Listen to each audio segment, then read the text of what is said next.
Momento de regresar la señal con mi compañero Alejandro Rosell en el Centro Internacional de Congresos. Alejandro, buenos días.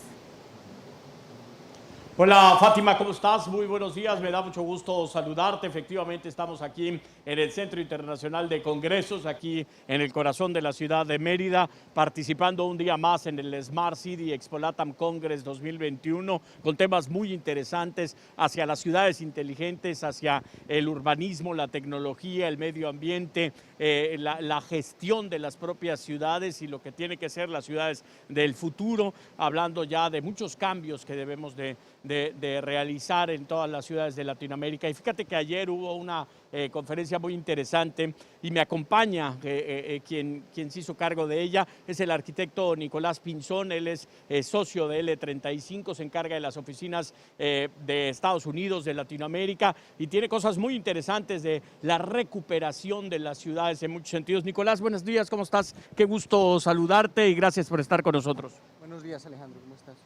Bien, muy bien, encantado de que estés aquí con nosotros. Oye, y bueno, pues ayer tu plática, la recuperación de espacios, la ciudad del peatón, cosas que de verdad a veces no pensamos ya debido a la gran cantidad de vehículos que hay, a la gran cantidad de transporte público que hay ya, taxis, camiones, vans, en fin, muchas cosas.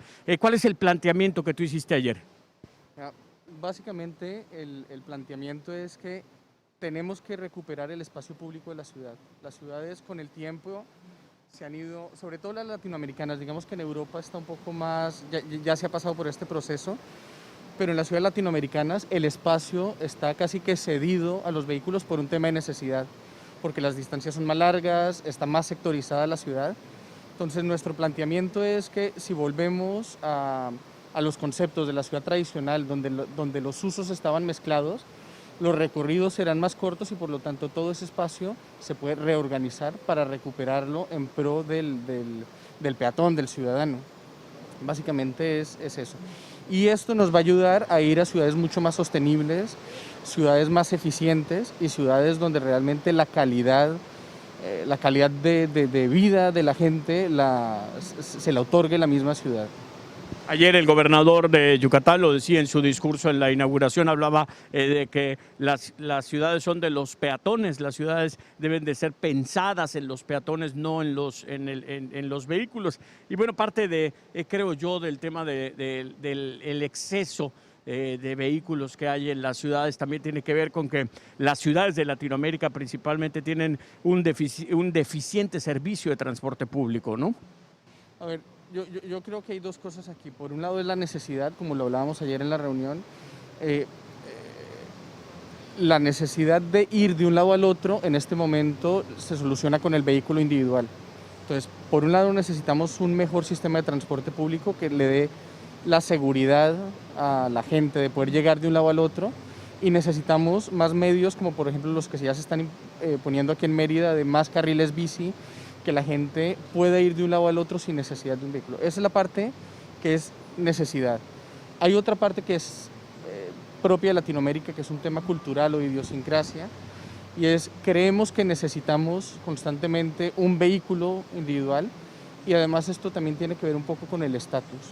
Entonces yo creo que en la medida en que las necesidades se vayan cubriendo, el vehículo va a quedar un poco, no en desuso porque se necesitará, pero su uso será mucho más restringido o más acotado. Básicamente es esto. Una parte que tiene que ver también, creo yo, en el tema de las ciudades y el haberle cedido este espacio a los vehículos también tiene que ver con que ahora trabajamos mucho más, digo, pandemia es diferente, ¿verdad? Pero ahora los horarios de trabajo ya no eran como eran antes, que trabajabas de 9 de la mañana a 2 de la tarde, entrabas a las 4 y a las 6 o 7 ya estabas fuera. A veces puede ser que tu horario y el mío, aunque compartamos la misma oficina, no es el mismo y las necesidades familiares tampoco son las mismas. ¿Cómo adaptar esos cambios de la vida de los individuos a estas necesidades de la ciudad? Yo creo que tú comentaste algo cuando empezaste esta pregunta, y es, con la pandemia han cambiado muchas cosas, pero los cambios no son por la pandemia. La pandemia ha acelerado una cantidad de cambios y a partir de unas reflexiones que ya se estaban realizando. Entonces, yo creo que esta adaptación ahora está siendo como un poco abrupta, ¿no? Es, de un momento a otro llegó la pandemia y hemos tenido que acelerar un proceso de entendimiento de esto, lo que tú dices, de los horarios, de los lugares de trabajo, de los desplazamientos, pero yo pensaría que poco a poco las cosas se van a ir poniendo en su lugar. Lo que sí es un hecho y lo que nos ha demostrado toda esta situación es que por ejemplo, parte del problema del tráfico es que todo el mundo circula a la misma hora, ¿no? Son las horas pico de la mañana, de la tarde. En el momento en que podamos regular también horarios de funcionamiento, se va a reducir el tráfico y va a permitir no solo que la circulación de vehículos individuales sea menor, sino también que el transporte público tenga unas vías mucho más libres para circular y por lo tanto que sea más eficiente. Esa es una parte fundamental. ¿Cuáles serían las primeras acciones que tú consideras que deben de empezar a tomar las ciudades que piensen realmente en que es importante hacer estos cambios? Mira, yo creo que, como planteamos ayer, las cosas, la pregunta es siempre qué va primero, el huevo o la gallina, ¿no? ¿Qué tenemos que hacer primero? ¿Mejorar el sistema de transporte o generar otras cosas? Yo creo que son cosas que van de la mano y tienen que pasar de forma paralela, pero para nosotros hay tres temas fundamentales. La primera es apaciguar el tema de las circulaciones, o sea, reestructurar un poco el funcionamiento del transporte público, de las circulaciones de carriles bici, del espacio público que le estamos otorgando a la gente para que sea mucho más eficiente. Segundo, ese espacio público tiene que ir acompañado de vegetación, sobre todo en una ciudad como Mérida, en que tenemos, bueno, en la península de Yucatán, en que tenemos una incidencia del clima y del calor bastante importante del sol. La vegetación va a ayudar a mitigar muchas de estas cosas. Y tercero, tenemos que volver un poco al modelo o al concepto de ciudad tradicional, donde los usos están mezclados y no sectorizados, porque en la medida en que acerquemos usos y hagamos que convivan unos con otros, por ejemplo, la parte residencial con las oficinas, con el comercio, con el entretenimiento, con el deporte, quiere decir que la gente va a poder hacer su vida, su día a día, en unas distancias más cortas.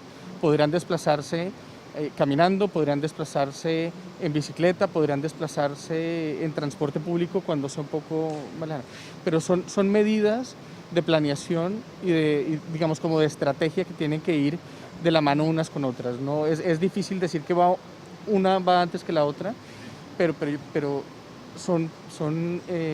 tienen que ponerse en marcha estas políticas para poder ir hacia ese futuro, ¿no? Gracias, Nicolás. Oye, evidentemente pudiéramos hablar de esto, creo que mucho tiempo, el tiempo es limitado, pero te agradezco mucho el que te hayas tomado el tiempo para platicar con nuestra audiencia. Que haya buen regreso y saludos a todos ahí en casa. Muchas gracias.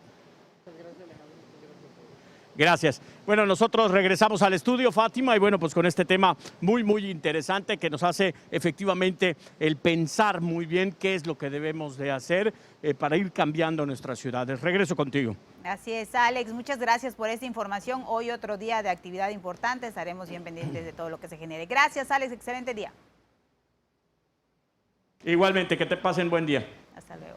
Nosotros tenemos más información aquí en el estudio. Adelante, Sisi.